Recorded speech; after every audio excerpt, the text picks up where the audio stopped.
This is The Raid, exposing the dark world of America's deportation machine. I'm your host, John Carlos Frey. On the podcast today is Eunisses Hernandez. She's an American activist and politician currently serving on the Los Angeles City Council for the 1st District. A daughter of Mexican immigrants from Highland Park, Los Angeles, Hernandez advocates for a Care First agenda focused on community investment and social services. She constantly faces criticism regarding homelessness, condo developments, and street vendors in her district. In July of 2025, Councilmember Hernandez's district became an iconic flashpoint of the immigration raids as federal agents in tactical gear carrying firearms moved in on a region called MacArthur Park. The federal agents were all walking in a straight line, side by side, some on horseback, as news helicopters hovered above. Her district is also home to the ongoing immigration raids, which we'll be talking about today on the podcast. Welcome to the podcast. Thank you so much for having me. It's nice to have you here. I am very interested in your background, and you're young to be a city council person. Am I right? Yes, I'm Is that the youngest. offensive to say? To say No. you're young? Okay. No, because I've been working my whole life. So no, to me, it's part of the work that I feel like I have to do. How did you get to where you are now as a member of the city council? Like, give me a little bit of your background, if you don't mind. Sure. So I was born and raised in Highland Park, and at the time, Highland Park isn't what it is now. A lot of harm, a lot of violence, drug use, gang impacts. So when I grew up, I thought I wanted to be a cop. So I went to school to get my bachelor's in criminal justice to become a police officer. There I learned this vocabulary, data, to the things that I was experiencing growing up and the things that were happening to my friends. I've had friends incarcerated, criminalized, family and friends in regular prisons, immigrant prisons. So I've seen it, and I thought that was just us, but it's systemic. And that's when I was like, no, I can't go work in the system. I have to find a different way to protect my loved ones and prevent harm and violence. So that's when I landed in policy at the Drug Policy Alliance. And that started my trajectory in realizing, we can make laws that benefit our communities and programs. And I don't have to be a lawyer or I don't have to be a doctor. I could do it with my lived experience. So that's how I landed in policy. And then from there, I saw, wow, there are people that are not fighting for us or our communities who have the power to make the change. And I really noticed it during COVID-19 with so many people dying and being left behind that I said, you know what?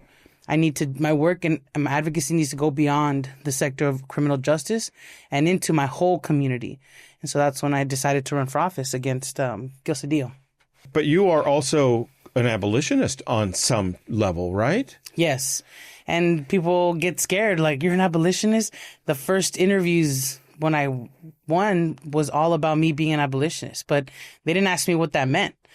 For the most part, they just labeled me. What does it mean? And for me, it means a world where we prevent harm and violence, where there's accountability, and where our reliance isn't on a carceral system, but that we build out a decentralized system of care. We build out the necessary teams to prevent these issues from happening. And that looks like working streetlights. That looks like unarmed crisis response teams. That looks like social programs to keep people in their housing. Right now, we rely on the fire department and police for all of our emergencies. And all that does is respond to harm and violence. It doesn't prevent it.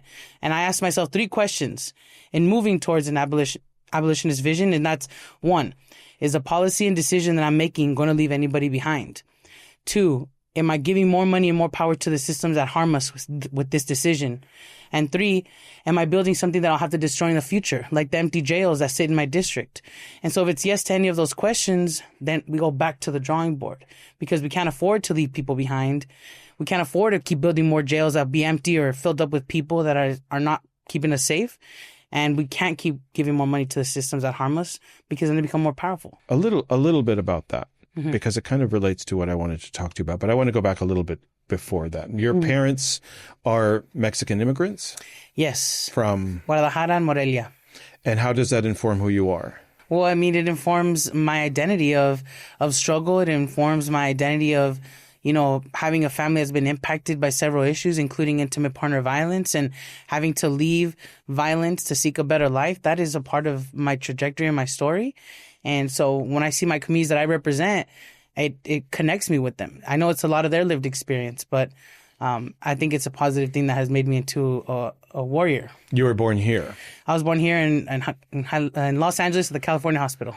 Okay, but having come from immigrant parents and immigrant parents from Mexico here, that piece of it, just the immigration part of it, does that kind of color who you are? That does inform who I am, how I come to this work. When I was growing up, my mom told me, like, you have to find a job where you can advocate for people and be their voice, because there's a lot of people who don't ever get their voice heard. And so that's what, at one point I thought I was going to be a judge, because that's what she was pushing me to be, to help with justice.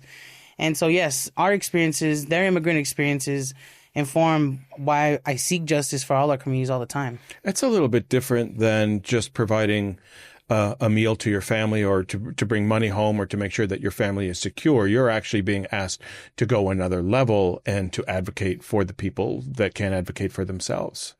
Yes, and I take that very seriously. I can see that. And I can't see myself doing anything else. And I've done a lot of different types of jobs, but the most fulfilling one is when I get to fight for people who have been left behind, or who have always been on the menu but never at the table. Do you think that being a politician now, or an elected official, I should say, if that's a bad word, that might restrict you more than the work that you used to do in the past? I think it does restrict me, because the government likes to work in boxes and black and white, and doesn't really like the gray area. And in community and advocacy, we get to play a lot in the gray area, to be imaginative and creative on how we find solutions. And I'm finding that in government, I'm constantly having to try to break the processes that don't work, that government just does because of bureaucracy. So I would say I'm limited, but also the bully pulpit is unlike anything else that we have access to in the community, where I can go up and say something on the microphone and people will listen, and that helps move the political Overton window. And I take that part very seriously too, and that's oftentimes one of the scariest parts, where I feel like I have to be the truth teller, or ask the question that's worth millions of dollars, even though nobody wants to ask it because of who has to answer it. But I believe that that's part of the duty of and the power that you have. You should use it in a responsible way. But what about the part about being under a microscope? Because every move you make is being scrutinized by the voters and by the press and by your fellow city council people. I mean, there was an example just a couple of years ago when people were caught on tape saying racist things. You know what I'm talking about. Mm-hmm. And that blew up. I mean, that ruined people's lives and careers. So just one thing that was not even thought that was being recorded. Mm-hmm. So you have to watch almost everything you say. Everything, all the time. Even when I'm going to buy tacos, or when I'm going to the supermarket, there's never a moment in the local jurisdiction of where I represent where I'm not being watched or someone knows me. And even there, like in the media as well. So yes, it's a constant pressure, but it's something that I think about every day. And in the beginning, it weighed on me a lot. Yeah. And now it's more of like, well, this is a part of the process, and I'll have my moments to be myself and to be with my family, but that this is the job 24/7. You don't get to turn it off. I want to talk about what's going on in your district with regard to the people who are being apprehended. There are people in the community who say that they're being kidnapped, that they're being unlawfully detained, that ICE is coming into your specific district in a way that is not going into other districts because it's predominantly brown, or there is a large brown population. Just talk to me a little bit about what it's like to be a city council person and watch the federal government come in the way that they have been. In the beginning, in the first 2 weeks of the raids, it really felt like everybody was scrambling. I was scrambling. We were scrambling. There was no playbook for what to do when the federal government comes after its own communities. And so there was a struggle. For me, I struggled a lot to figure out what is it that I have to do for my community in this moment. That was incredibly hard, but what I did, and luckily because it's my connections to community and organizations where we were able to get connected from people from Chile and Argentina and learn, how did you survive when authoritarianism and dictatorship has taken over your countries? What have you done to build community power and resilience?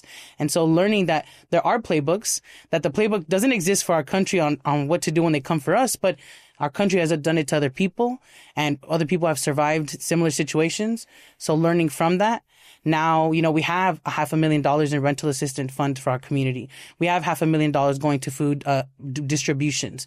We have money that we put in back into Represent LA in this last budget cycle, $1 million to provide legal defense around deportations.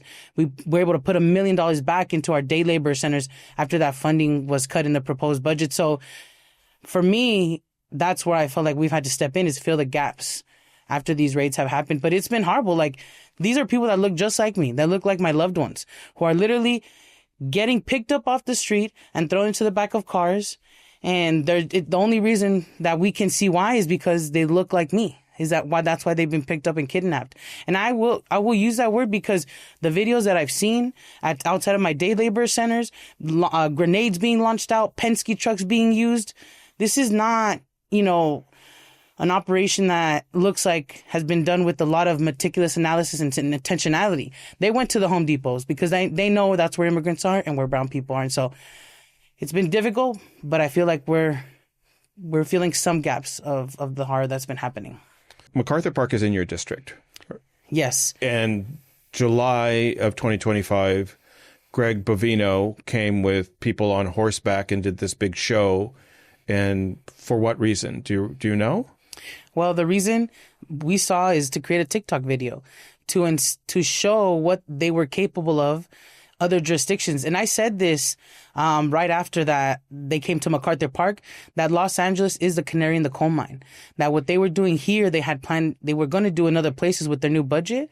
And that's what we've seen, that their escalation of what they're doing in other cities look like what they did in MacArthur Park, which is shut down the park, walk the park with their rifles while kids were attending summer camp.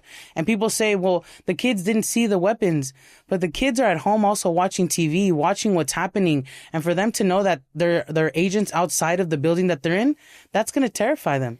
And so that day, we had connections with the community on the ground. So we were able to send messages, alert people this is happening. And luckily, the mayor was able to show up and be present. But that was the day of, ringing the alarm for the rest of the country, like, watch this because it's coming to your doorstep. As an elected official, me watching an elected official, you, the mayor, the governor, whoever it may be, seems on my end to be powerless to stop what we're seeing because it continues.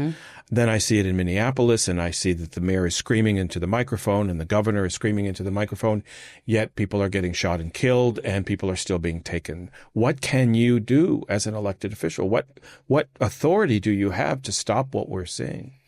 That's a great question, and that's one where I think people would expect that we would have the highest authority to put walls or put barricades preventing the federal government from coming into our cities. Make it stop. That's all I want. Yes. And I can tell you that the government, local government, does not have that power. The law of the land is the Constitution. And the Constitution so far has opened the door for the federal government, and they're interpreting it however they like, to conduct the work that they're doing, the horror that they're doing across the country. I co-wrote the Sanctuary City Ordinance for the city of LA. And people tell me, well, your Sanctuary City Ordinance didn't stop the federal government from coming in. And you're right. But what it does is that it prevents the city from using its resources, staff time, facilities to enable federal immigration enforcement and to help it out. And in other jurisdictions where they don't have sanctuary city ordinances, you see local government working with federal government to get, to kidnap people and take people from our communities. And so what I'm doing is harm reduction. What I believe needs to happen in order to really combat what's happening is that these people of this country need to come together, hopefully wholly and united with labor, with the people who run these economies, to stand up and say enough is enough and protest and use their voice and First Amendment right to make that known. We control the wallets. We can decide where we spend our money. And I believe that once that happens at a level that catches the attention of the federal government, things will change. But I've said this before, the government alone does not have the power. The local governments right now, we don't have the power to protect our people in the way that the people want to be protected. But together, I believe we can, make change and stop some of it, not all of it. They say el pueblo salva al pueblo, right? El pueblo unido salva al pueblo, but it's el pueblo organizado salva la nación. And I'm trying the community saves the community. But the community united can save the nation? Yes. And how we're trying to build that up is by building out a block by block captain training program of community defense, training people. What do you do when a raid happens in your neighborhood? How do you support the family? How do you get the information we need to locate people? And mirroring what they've done in Chile and Argentina, building it from the ground up. That's what's going to help us survive. I don't have the magic solution to what the federal government is doing, but I'm using our tax dollars to help our families and the law to try to protect as much as we can. And even then, it has limitations, which is frustrating as an elected, because in the city of LA, I can't ask LAPD to do something. I have to ask the Board of Police Commissioners to hopefully ask the LAPD to do something. And people don't understand that. They think we have full authority, and no, we don't. I've been writing laws and motions to get LAPD to not enable federal immigration enforcement. We've seen videos of them standing, looking at the community with their batons while people are getting taken up and picked up off the street in downtown. They should not be doing that. You don't have that authority. I don't have that authority. I have to ask Board of Police Commissioners to ask LAPD. So is it unfair for me to put my frustration on you that you're not doing enough? No, I think you need to share your frustrations with me, and we need to figure out how we can work together to put pressure on the people who appoint people to the Board of Police Commissioners and the Board of Police Commissioners to take action and draw these policies as a basic Band-Aid solution. In general, we need to change the city's constitution to give the city council the power to have authority and accountability over the Los Angeles Police Department. So something like asking ICE officers, or they're not allowed to be in the city with wearing masks, that mask policy, to take off their mask or to be arrested if they're going to wear their mask. That went nowhere. Yes, because the Board of Police Commissioners gets to decide what they want to move on. And there's no way you can put pressure on the police to do the right thing. No, because their policies are drawn up by the Board of Police Commissioners. So there's a very, very kind of wide separation of powers within LA City government. Yes, they can only be held accountable by the mayor and the Board of Police Commissioners. Do you feel unfairly accused? No, I don't, because I'm a part of the city government. But people are frustrated with what you're doing or not doing, or you're not doing enough. I mean, I hear that all the time. I mean, it's frustrating, but do I take it personally? No. What I try to do is redirect. Like, you're mad, I'm mad. Okay, let's go send this email. Let's go make this call. Come and give public comment, stand in a press conference with me so that I can say the thing on the bully pulpit and get the movement we need to get this action done. Yeah, but wait a minute. I mean, you're seeing mothers ripped away from their children, and you're telling me there's nothing that you can do about it. As a local elected, yeah, what I can do physically, I can stand. If you want me to physically stand in between that action, kind of, then we will be incarcerated. And if you want to see your elected leaders incarcerated, then I think people need to talk about that. But that's the outcome. I'm writing the laws. Once you're incarcerated, you're done. And then what do you want me to do? And then who is going to represent you in the council? I know you speak out about it, and I'm unfairly kind of accusing you of that. No, and I know that you're in sympathy with what I'm saying. But that's how people feel, because they're seeing these horrific events in front of their eyes. They're seeing an ICE agent kill an innocent person in her vehicle, unarmed. And nothing seems to be done. They keep going. And I share that frustration, and I'm a part of government, but I share that same frustration of the powerless feeling of doing everything we can in our scope, and it's still not being enough to keep families together. That pain of having your family member incarcerated and being taken from you, that never goes away from you. Never. And so when I see that happening to people, it's incredibly frustrating. It makes me feel like I'm not doing enough, but I can be exhausted from not doing anything, or I can be exhausted from doing everything I can.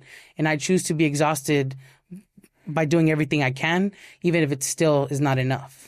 You had mentioned a couple of times already that you went to places that know this playbook, places that have been taken over by authoritarian governments like Argentina. So you are declaring that the Trump administration is an authoritarian takeover? What we have done is that we have brought people from organizers, other electeds from Argentina and Chile, to tell us, what have you done to build community resiliency as you are being impacted by authoritarianism. But you think that the government we have now, the federal government, is an authoritarian government? I believe that, yes, what we are experiencing is an authoritarian takeover. You see that what's happening in the media, that the media there's no media that's owned by the people that is available to us. Right. We're seeing the overstep and overreach of the federal government and their interpretation of the Constitution, and the courts saying what they're doing is unconstitutional. So I believe we are in this moment where our own country is attacking its local cities, and we have to use the playbooks of building community resiliency, because that's how we survive, and that's how they've survived. So tell me, as a citizen and resident of the city, I'm being taken over by a government that I consider to be illegitimate, that unconstitutional, that is violating laws, that is doing what it wants, and not even listening to court orders. What do? I watch this happening every day on my television, and I agree with you that the media is not necessarily telling me the truth, depending on who I listen to. So what am I to do? I think you need to get active. You need to plug into a lane where you can use your skills to move forward progress for our communities. You might be an artist. You might be a storyteller. You might be a podcaster. You might do documentaries. You might be someone who just feeds people. Right now, there's a lane for everybody, and we need everybody to take a lane. And I welcome the art that's going to be coming from these moments, because that's going to tell the story to help prevent this from happening in future generations. That'll be in the future, right? But now what we're doing, for example, this storytelling is helping people now. So I say get active in whatever lane is going to feed your soul. Because again, you can be tired from just watching, or you can be tired from taking action. Plug into an organization. You might be someone that can do translation for people. The need to put out local fires is so great that we need to focus home to help us survive what is coming from the federal government. That's what I say. If you have a frustration of what to do, get active. Is this new for you? Because 2 years ago, when you first became a city council person, this wasn't happening. So this wasn't even on your radar. So all of a sudden you've had to go to school, right? I mean, you've had to learn quickly on your feet of what to do. You didn't expect the federal government to become an authoritarian takeover. No, but, our political analysis is deep. And so we saw a lot of the red flags that were coming with the election. I co-authored and passed the sanctuary city ordinance before Trump got into office, because we had planned and scheduled for some of these things to happen. And yes, it's been a learning curve, because there is no playbook for what to do when this happens to your city in the United States. But luckily, the networks that we have built in community with organizations that do work across this country and across the world have really built the networks for us to learn and bring. And that's how I do my work. I look at other cities. I read what other countries are doing, because the Los Angeles and the United States oftentimes isn't the leader on issues. And sometimes we got to follow. And so I seek that information. So yes, it was a learning curve, but we were also getting ready because we knew what was coming. And we had seen what had happened in the last administration.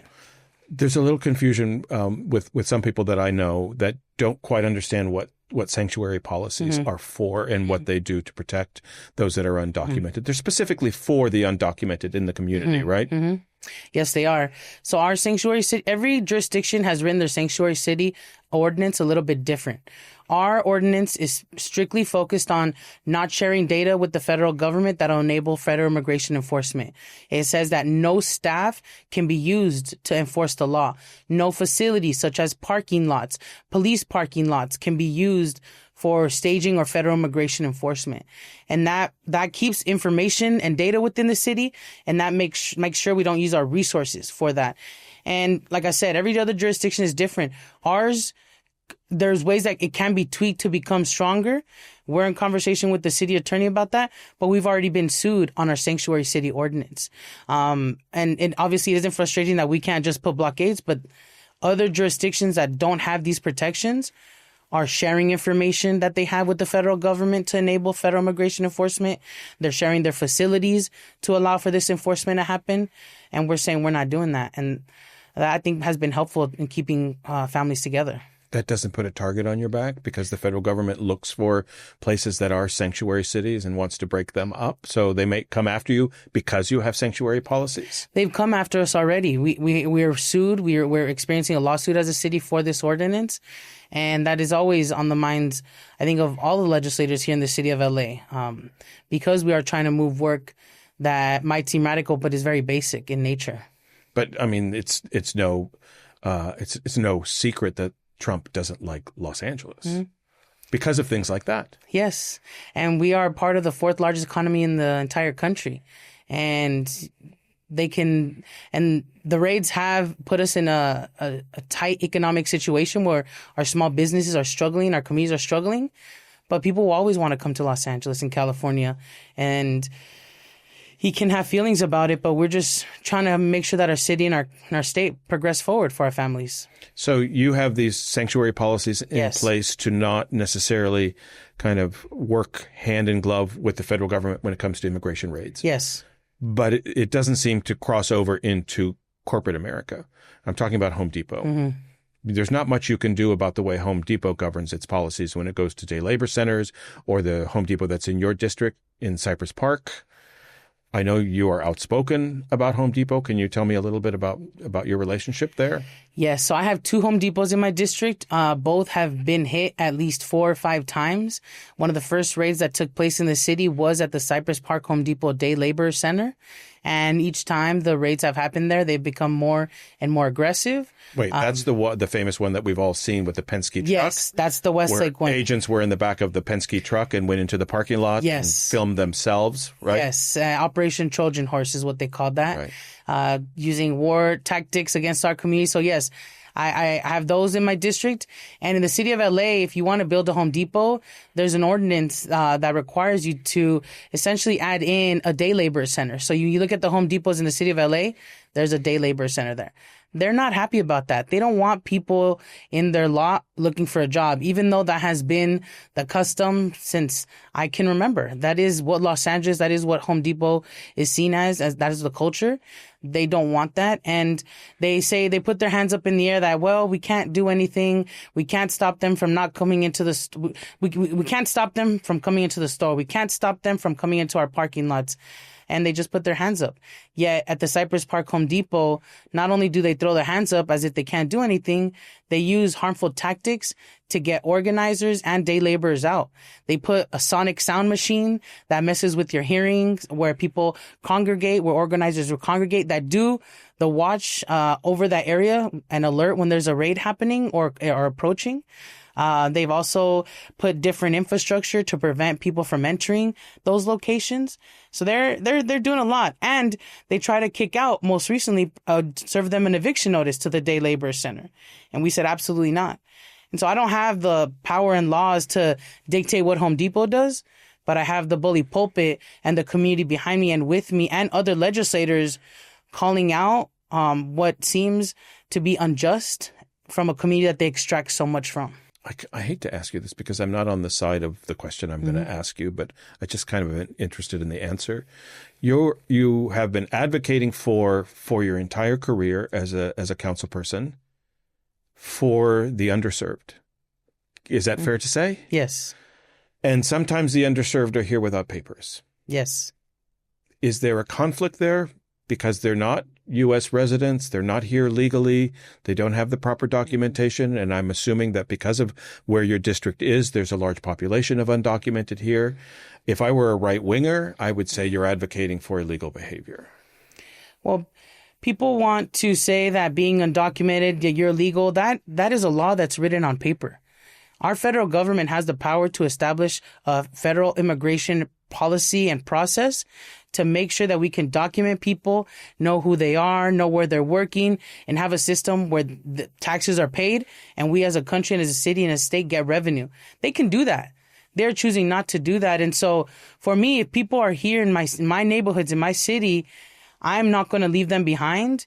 I'm going to make sure that they're a part of the constituents that I think about when I'm advocating for my community and create pathways for them to contribute to their neighborhoods, for them to pay taxes so that it comes back into the city, for their labor to come back into the infrastructure of the city.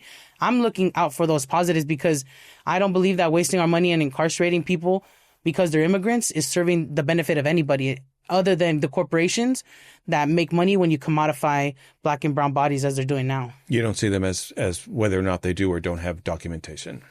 Yes, and I know that there's a legal system and laws that dictate whether someone undocumented, whether it's an offense of some sort. I know that system exists, but there's people here in my community now, and I'm not going to leave them behind. I'm not going to ask them what their status is. I'm just going to serve them as constituents of my city. I like what you said before that about the fact that the federal government can change the legalization status of these individuals with a snap of a finger anytime they wanted to. So it's on purpose that they're being scapegoated. It is. And, I had the privilege to visit Ellis Island not too long ago. And part of the museum is a history of the ads, the messaging that was used when talking about immigrant communities.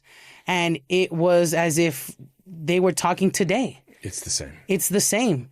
And Ellis Island was not perfect, but it's definitely a different way to migrate into this country than the way a lot of my community has had to migrate to this country. The displacement, the horror, the violence that has occurred in these other countries that drive people away.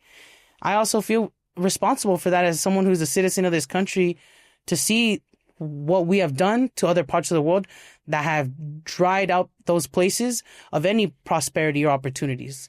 And so I see it as a circle. And they could create a program. Ronald Reagan talked better about immigrants than what is happening right now. And so it's been wild to see for me.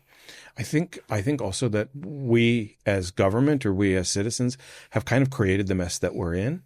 We've not given these people rights. We've not given them a pathway. We've said, come ahead, work in our fields, work in our construction sites, but we're not going to give you a vote. We're not going to give you a say. We're not going to give you a document. And now all of a sudden we're going to scapegoat you as the problem when we have used the labor off of your backs for decades. I kind of see it that way. Yes, I agree. Are you willing to have a conversation with me about where you see this going? Like, I don't necessarily see this as immigration raids. I don't necessarily think that the government just wants to get rid of brown people. I think there's ulterior motives here. Absolutely. Me and my team have been having many conversations about what our political analysis is about what's coming. And, this is 1 year into a 4-year term. But they already are telling us what their plans are. They told us through Project 2025. The president has said it several times of trying to cancel midterm elections or things being done to deter people from voting. And I believe that. I'm not looking towards the elections in November. I'm looking at what's going to be happening in the next couple of months and leading up to June to those elections, because that is a touch point where if they can destabilize this system, they don't need to worry about November. And then I don't know where that places us, though, when we have a country where we don't have elections. It puts you as a Russia. Yes. Yes. So what are you doing? Because I see the same trajectory. I see the immigration raids, and you said at the beginning of this conversation, as a test market. Yes. We're testing a police force. We're seeing how much we can get away with. Can we disappear people? Can we apprehend anybody? Can we shoot U.S. citizens? I mean, they've done all of those things without repercussion. Maybe there's been press, but they're still doing it. Yes. So if we can somehow manipulate an election, I don't know that a sanctuary policy is going to do much there. I agree. And that's why I had said earlier that I really believe that what's going to change the trajectory of what's happening in this country is for our country to really step up, us as individuals step up, united in the hundreds and thousands of millions of people that we are against this. Right now, not everybody feels the impacts of this. And so not everybody is out there protesting, standing up for justice. We're seeing more people, but it is not enough. We need to see in 2020, those waves caused reverberations across the country when people voiced their opinion of, we do not want to see more black people being killed by the police. That changed things in this country. And that's the level, if not more, that we need to show that we are not down with what's happening. Other than that, the government is not going to save the people in the way that people expect the government to save them. It's going to be the people united and organized and protesting and using their First Amendment rights and using their rights to stand up against this. And, you know, I'm going to take a step back. We talk about, there's a show called Handmaid's Tale. I don't know if you've ever seen it. Yeah, sure. But there's one of the very first episodes is the moment where they transition from a regular country and city to one overtaken by the powers that be. And that is one, that those images remind me a lot of what I saw in Minnesota and what I saw in MacArthur Park. And so I don't even say that is out of the realm of possibility. We're in it. Yes, 100%. You're sitting in the middle of it right now. 100%. And I believe when I say that, but when I say it to people that are not politically engaged as you and I, they see that out of the realm of possibility. And so I'm having to sit, I've had to sit people down and sit entire rooms of constituents down to tell them the seriousness of this. Of the first 3 weeks of the federal immigration raids, we were tipping on martial law. We had to be out on the ground to stop our communities from getting over the edge to cause a situation for martial law. So it is serious. And I don't say that lightly. I don't make that comparison lightly. I say that so that I hope people can have imagery to what it's escalating to, which is a takeover of a country. No, you can sound with someone who doesn't quite believe you like a conspiracy theorist. Yes. You know, or you're too far left or something like that. It's happening now. I mean, the violations of law have been creeping so that maybe we don't see it all at once. But when a federal agent shoots an innocent woman in her car and there are no repercussions and there is no investigation, I don't call it anything but an authoritarian takeover. Yes. There's no investigation of that particular agent who fired his weapon. No, yeah, and Keith Porter either, who was shot in Northridge, or the doctor, special education teacher that was left to die in her vehicle. Like, there are no repercussions, and even the person who was running away and ran onto the freeway in this county of Los Angeles was hit by a car. Right by a Home Depot. By a Home Depot. No repercussions for any of that. And that's why I take it very seriously, and I'm trying to wake people up to the serious nature of what is happening. But people are consumed in other things, and the media is not telling the stories. Correct. And that's, I think, it is one of the steps in authoritarianism taking over a country is the media no longer being available and present to the people or driven by that. It's been corporatized. 100%. They're not allowed to speak it. LA Times is owned by a billionaire. That's right. Washington Post, you know? So if all of that's happening as we're discussing it now, it's happening as we're speaking, you have an election coming up. Yes. You're elected every 2 years. 4 years. Every 4 years. Yes. So your term is up this year. Yes. How do you run on just a regular platform when you see that the federal government is taking over? I mean, let's just say that the elections become corrupted. I don't think that you have a seat anymore the way you used to have a seat because you're going to have to do the bidding of the federal government. Absolutely. But that's if I stay to be in government. You know, at that point, if we get to that point, I will go and I will organize with my community and organize people. If and when it gets, and I won't say when, if it gets to that point. We're headed in that direction. Then if it happens within this year, we will figure it out. But my job is to organize with the people, to build people power. And that might sound kind of foolish in authoritarianism time, but it's not. We've heard from people who are surviving, who have survived dictatorship, what it's taken, and it's building block by block, community by community. And I would go back to doing that if the government no longer was a vehicle to serve my community. And right now, to run during this time, you know, I have to talk about it takes over a year to fix a street light, 10 years to fix a sidewalk, 3 to 5 years to put in a blue handicap curb, 15 years to trim a tree. I was talking about those things because my constituents are still upset about those things, and rightly so, because their budget doesn't go to those things. And at the same time, do the work to feed families, keep them housed, and fight against authoritarianism in the ways that I can in this role, and talk about that as well. Because I do have constituents that are saying, what are you doing? You're not doing enough. Do more around the immigration work. And so it's a balancing act. But I really had to think hard about whether I was going to do this again or not, because it is difficult, because you're under a microscope, because it's not just about me. I come from an immigrant family. You know, I have loved ones. I want to make sure that they are safe, and I don't want to do things that will make them not safe. And so just a lot to think about. But I feel like in this moment in time where this is happening, the universe has placed me here, whether I like it or not, and I can choose to back away, or I can choose to be scared and still do it. And I'm choosing to be scared and still do it because I feel like I have no choice right now. You're scared? Oh, yeah, 100%. You say that with a smile. Oh, it's because I've had to think about it a lot. And to... Can I ask you what you're afraid of? Well, just doing something, saying something that will cause others to get harmed. That is my greatest fear. Are you afraid of your country being taken over? Absolutely. What I'm also afraid of is all the families that have been impacted by this. Like I told you, like that pain doesn't leave you of when your family members rip from you. Like that it stays with you forever. And that's also another thing that I worry about, like the next generations of young people who see the videos, who have the videos at their hands. Like, what is that doing for them, their self-esteem, their mental health? So that's one thing I worry about a lot too. ¿No te canses? Todo el tiempo. But if I can get 8 hours of sleep, I'm good. I'll figure it out the next day. It doesn't sound like you're giving up. No, we can't give up. I can't give up. Yeah, you can. I mean, I don't. You can. I can, but... You can go work in private corporate America. Oh, I can't do that. No, if that's what it means to give up, I can't. No, I mean, with your experience and yes. your background, you could be a lobbyist. You could be I'll be selling out. I'm not going to... I've been through so much hardship and trauma to be here and serve efficiently. To throw it away, to go and do that, that seems like I'd be copping out. And I'm not going to do that.